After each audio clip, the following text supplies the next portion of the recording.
देखो, class 12 maths important questions. अब ये है तुम्हारा यूपी बोर्ड 2024-25 में आने वाले संभावित इम्पोर्टेंट क्वेश्चंस। ये 5 मार्क्स के बता रहा हूं तुमको, लगभग 5 मार्क्स के हैं ये प्रश्न। अब जो है ये वेक्टर अलजेब्रा है, वेक्टर अलजेब्रा यानी सदिश बीजगणित। अब जो है इसका प्रश्न नंबर पहला, ए वेक्टर बराबर 3i पे कैप माइनस जे पे कैप प्लस 5k पे कैप और बी वेक्टर बराबर i पे कैप प्लस 2j पे कैप माइनस k पे कैप। तो उस त्रिभुज का क्षेत्रफल ज्ञात कीजिए जिसकी दो भुजाओं को ए वेक्टर बी वेक्टर से प्रदर्शित किया गया है। अब ये भुजा सदिश है, ये भुजा सदिश है, इनकी लंबाई नहीं है, ये अदिश नहीं है, ये सदिश है, भुजा सदिश। अब इनकी जो है हम भुजा सदिश दी है, इनका जो हम लंबाई ज्ञात करेंगे भुजाओं की, तो हमें इन भुजाओं सदिशों का मापांक निकालना पड़ेगा और मापांक आएगा वही भुजा की लंबाई होगी, यानी वो एक अदिश में बदल जाएगी। सदिश से किस में बदल जाएगी? अदिश में। अब देखो जिसकी ये है तो प्रदर्शित किया गया है, तो उसका त्रिभुज का क्षेत्रफल ज्ञात करना है। तो देखो ये जो है त्रिभुज का सदिश क्षेत्रफल प्राप्त होगा। इसको मापांक को हम हटा देंगे, इस मापांक को हम हटा दें तो त्रिभुज का सदिश क्षेत्रफल बन जाएगा। अब मैंने इसका मापांक निकाला है, तो त्रिभुज का अदिश क्षेत्रफल है ये बराबर 1/2 ए वेक्टर क्रॉस बी वेक्टर का मापांक। ये सूत्र है। जैसे कभी कभी इनके त्रिभुजों के शीर्ष आ जाते हैं, स्थित सदिश, शीर्षों के स्थित सदिश यानी पोजीशन वेक्टर, तो उनके हम जो है भुजा सदिश ज्ञात करते हैं उनसे, और दो भुजा सदिश ज्ञात करके फिर इसी तरह से हम उस त्रिभुज का क्षेत्रफल ज्ञात कर लेते हैं। ये कई बार रिपीट हो गया है ये प्रश्न। जैसे समानांतर चतुर्भुज का क्षेत्रफल, जब अब संलग्न भुजाएं दी हुई हों, विकर्ण सदिश ज्ञात हों, तब समानांतर चतुर्भुज का क्षेत्रफल क्या होगा। तो ये सभी प्रश्न मैं तुमको कराऊंगा, और ये इनमें से बहुत रिपीट होते हैं, सवाल पुनरावृत्ति होती है। तो देखो सॉल्यूशन, इसका हल है त्रिभुज का क्षेत्रफल बराबर 1/2 ए वेक्टर क्रॉस बी वेक्टर का मापांक। ये सूत्र है। जहां ए वेक्टर और बी वेक्टर संलग्न भुजा सदिश हैं या आसन भुजा सदिश हैं, तो ए वेक्टर क्रॉस बी वेक्टर बराबर, ये डिटरमिनेंट से निकाल लेंगे हम। डिटरमिनेंट से निकाल करके ये तुम्हारा माइनस 9i पे कैप प्लस 8j पे कैप प्लस 7k पे कैप, ये हमको प्राप्त हो जाएगा। क्या प्राप्त होगा? ए वेक्टर क्रॉस बी वेक्टर। अब ए वेक्टर क्रॉस बी वेक्टर का मापांक इस सूत्र में लिखा है, तो ए वेक्टर क्रॉस बी वेक्टर का मापांक ज्ञात कर लेंगे। माइनस अंडर रूट -9 का वर्ग प्लस 8 का वर्ग और प्लस 7 का वर्ग। अब -9 का वर्ग अंडर रूट में -9 का वर्ग करेंगे तो 81 हो जाएगा, प्लस 8 का वर्ग करेंगे 64, प्लस 7 का वर्ग करेंगे 49। अब इनको जोड़ेंगे तो अंडर रूट 194 आएगा, जोड़ लेना। अतः त्रिभुज का क्षेत्रफल बराबर, अब इसका मान रख देंगे यहाँ पर, और मान रख करके 1/2 है ही, ये वर्ग इकाई। इस तरह से हम त्रिभुज का क्षेत्रफल ज्ञात कर लेंगे। देखो बच्चों, आज से परीक्षाएं शुरू हो रही हैं हाई स्कूल और इंटर की। अब हम एक गैस पेपर बनाएंगे। पहले हम जो होता था, हम पेपर देते थे जब एक गैस पेपर चलता था, ये क्वेश्चन बैंक नहीं चलती थी। गैस पेपर आते थे और ये 7 सेट्स बैठ कुछ नहीं आता था, गैस पेपर एक ही पेपर आ। तो ऐसे ही मैं आपको कुछ प्रश्न बनाऊंगा, पेपर बनाऊंगा, उस पर जरूर ध्यान देना है। तो आज से परीक्षाएं, बोर्ड परीक्षाएं शुरू हो रही हैं, लेकिन मैं जो है तुम्हारे लिए इम्पोर्टेंट सवाल दे रहा हूँ, इनमें मैं कंटिन्यू कराता रहूंगा। जब तक हमारा गणित का पेपर नहीं होगा। फिर गणित का भी पेपर होगा, फिर उसका हम सॉल्यूशन आपको हल बताएंगे, अपना नंबर चेक कर लेना। तो इससे आपको ये मालूम पड़ जाएगी कि हमारे कितने नंबर हैं पक्के। अब देखो, अब हम प्रश्न की ओर आते हैं। ये जो है नेक्स्ट सवाल है, सिद्ध कीजिए कि ये जो है सदिश है एक समकोण त्रिभुज की भुजाएं हैं, यानी ये समकोण त्रिभुज की भुजा सदिश है। त्रिभुज के शेष कोण भी ज्ञात कीजिए। ये तो हमें सिद्ध करना है कि ये समकोण त्रिभुज की भुजा सदिश हैं, ये जो दी हुई है। और क्या करना है, त्रिभुज के शेष कोण और ज्ञात करने हैं समकोण त्रिभुज की। भाई ऐसा कोई त्रिभुज जिसका जो है एक कोण 90 डिग्री हो, अंतः कोण, तभी तो समकोण त्रिभुज होता है। तो एक कोण जब 90 डिग्री है तो शेष कोण कैसे होंगे, न्यून कोण होंगे। अब न्यून शेष दो न्यून कोण पूछ रहा है, तो देखो हल देखो इसका हल देखो। माना त्रिभुज की भुजा सदिश, ये भुजा ये मैंने ए वेक्टर मान लिया, ये बी वेक्टर मान लिया, और ये तुम्हारा सी वेक्टर मान लिया।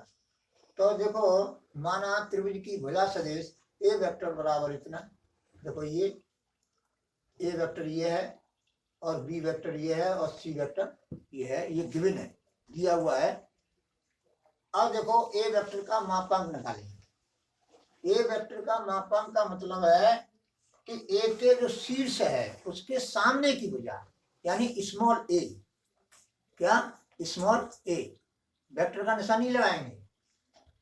अब देखो मैंने लिख दिया है कि मापांक वेक्टर ए वेक्टर का मापांक जो है ये √6 आएगा। अब इसका हम वर्ग करेंगे, जो भुजा का वर्ग। पाइथागोरस प्रमेय क्या होती है कि किसी समकोण त्रिभुज में, किसी भी समकोण त्रिभुज में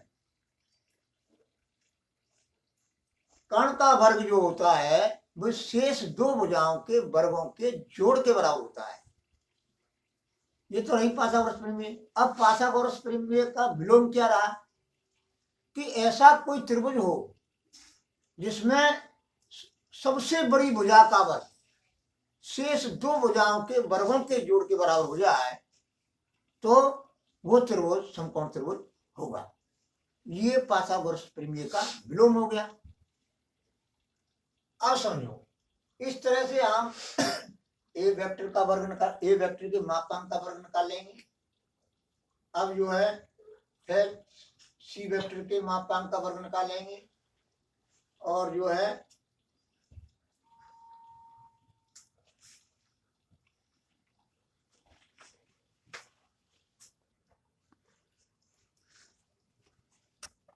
मापांक का वर्ग 6 हो गया। बी के मापांक का वर्ग जो है, ये बी का मापांक है, वर्ग नहीं है, तो बी का मापांक बराबर होगा √35। इंप्लाइज दैट इसके मापांक का वर्ग ये √ हट जाएगा। इसी तरह से सी के मापांक का वर्ग निकाला, फिर उसका वर्ग किया, वर्ग करेंगे तो √ हट जाएगा। अब देखो यहाँ पर ए के मापांक का वर्ग यानी भुजा का वर्ग, भुजा की लंबाई का वर्ग, प्लस दूसरी भुजा की लंबाई का वर्ग, सब बराबर। अब इनके मान रखो, कितना हो गया 41। और सी जो भुजा है, तीसरी भुजा, वो 41 है। तो इन दोनों के जोड़, इनकी दोनों के भुजाओं के वर्गों का जोड़ जो है सबसे बड़ी भुजा के वर्ग के बराबर हो रहा है।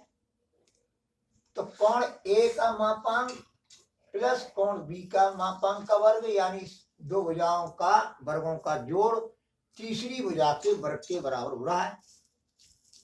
तो पाइथागोरस प्रमेय के विलोम से,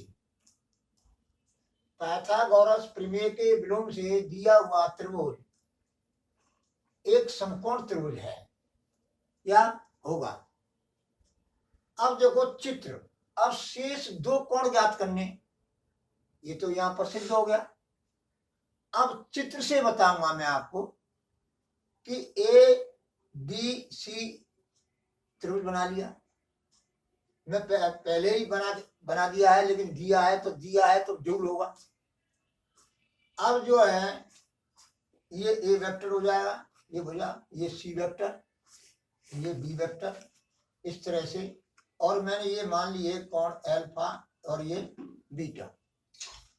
पुनः माना कि भुजा BC तथा BA के बीच का कोण अल्फा है तथा AC और AB के बीच का कोण क्या है, बीटा है।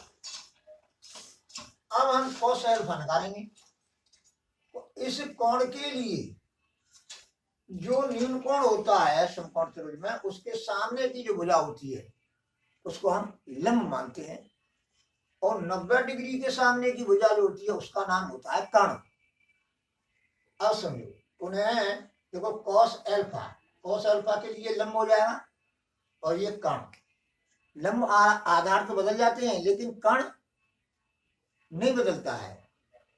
अब समझो, ये हो गया कॉस में आधार बट्टे कर्ण। तो आधार ये है, ये आधार है, यानी ए वेक्टर का मापांक, ए वेक्टर का मापांक कितना है, √6। तो ये भुजा जो है √6 इकाई है, √6 इकाई हो गया। कर्ण जो हमने निकाला है ये √41, इसकी लंबाई। तो देखो कॉस अल्फा बराबर आधार बट्टे कर्ण। आधार इसका जो मापांक होगा वो √6 होगा, तो √6 बट्टे √41। अब कॉस अल्फा, अब दोनों पर ये अलग अलग हैं तो इसको हम एक ही में लिख सकते हैं, मैं लिख दिया। इम्प्लाई दैट, अब कॉस को हम इधर ले जाएंगे, केवल अल्फा रह जाएगा, तो हम इनवर्स लगाते हैं। क्या लगाते हैं, इनवर्स का चिन्ह लगाएंगे। तो अल्फा बराबर कॉस इनवर्स √6 बट्टे 41 आंसर। इसी प्रकार कॉस बीटा, अब बीटा के लिए लंब क्या होगा, ये होगा, आधार ये होगा, कर्ण ये होगा बीटा के लिए। तो कॉस बीटा बराबर आधार बट्टे कर्ण, तो आधार ये हो गया। तो अभी इसकी कितना है, भुजा सदिश का मापांक कितना है, 35, वो √35। तो ये √35 आधार बट्टे कर्ण, तो √35 बट्टे √41 हो जाएगा। तो देखो √35 बट्टे √41 इम्प्लाई दैट बीटा बराबर कॉस इनवर्स √35 बट्टे 41 आंसर। इस तरह से प्रश्न को हल करेंगे। देखो बच्चों, आज से पेपर शुरू हो रहे हैं, इतना जरूर ध्यान रखना है कि ये गैप जो पड़ रहा है तुम्हारा बीच में, उनमें नई चीज मत याद करना, जो पुराना किया हुआ है उसी का रिवीजन करना है। क्योंकि जब तुम देखेंगे तो वो हनुमान वाली संजीवनी बूटी हो जाएगी कि भाई जो अच्छी खिलती हुई दिखाई दे उस संजीवनी बूटी लेके आओ।